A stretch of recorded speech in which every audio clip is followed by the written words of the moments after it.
Hi, my name is Sonia Frausto, and in this video, I'm going to be talking about reflecting on the stages of disaster.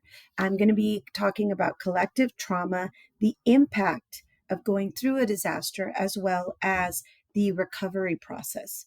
Okay, and the stages that we go through during that recovery process. So, first of all, let's talk about collective trauma. Now, collective trauma, by definition, is a blow to the basic tissue of your social life and also the bonds that support that social life. Okay, and how it impairs you. So if I was going to explain this to someone and in layman's terms, so to speak, I would tell them that it's a blow that is obviously unexpected because it is a disaster. I mean, any crisis or trauma is unexpected, but it's something that it's nature involved and so forth. So it's nothing that we progressively brought on and doesn't just impact us. It's a collective because it impacts basically everything that supports our well-being. So in other words, if we got into if there was some sort of accident, right, that disaster, then we might count on our community, might count on our church, it might count on our community to support us and to give us that, to uplift us in whether it be a physical form or whatever. But in this case, you don't have any of that. Okay, so that collective trauma would be, how do I get back up without the support of anyone or anything else, be it our neighbors, our family, even sometimes simple shelter.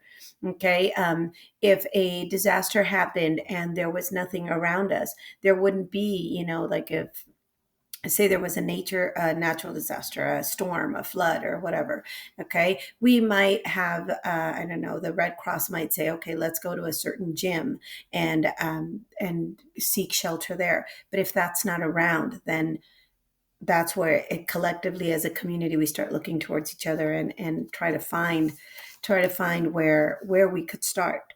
Okay, so that's where that collective trauma comes. It's not just in one single place. The people that we lean on might not be there when we need them to. The people, the places, and our community, our family, if we don't have family nearby, and so forth.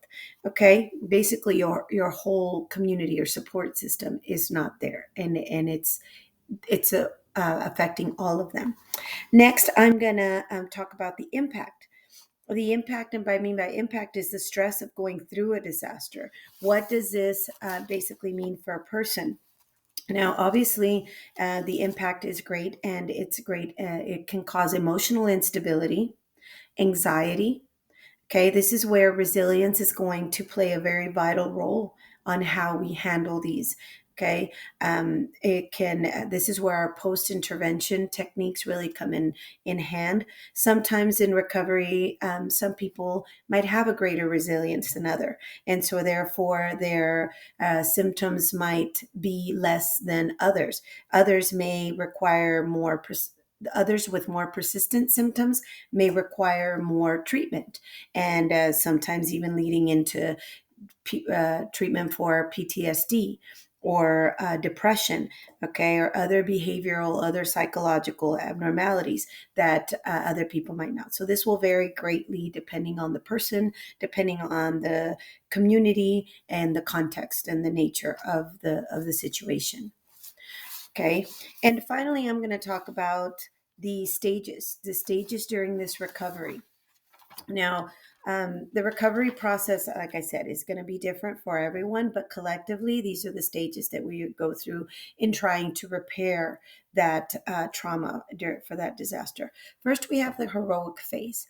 Now, during the heroic phase, it's called heroic because everybody is coming to help. Everyone is a hero. This just happened, and there's a large awareness, and so therefore everybody is pitching in because we need to get first aid to everybody, their basic needs. So there's a lot of water, there's a lot of donations, FEMA, American Red Cross, everyone is there, even the community themselves. What can we do to help them? Okay, and so you have a lot of support efforts that comes in because it's immediate, it's right then and there. Next, you have the honeymoon phase. Okay, and this is where a counselor really comes in. Counselors come in during the heroic phase, but it's almost like there's so much help coming in that you're not even prepared, and you haven't really had the time to process, because say they found you shelter, and so you're just kind of going by your basic needs: food, shelter, and so forth. The honeymoon phase is when things start to kind of dawn on you, this is where a counselor comes in and says, hey, we're going to help you out, we're going to be there, we're going to, okay, so you have words of encouragement coming in, okay, and this is where you really begin to notice those that are around you, such as your counselor, okay, and other sources, not just them.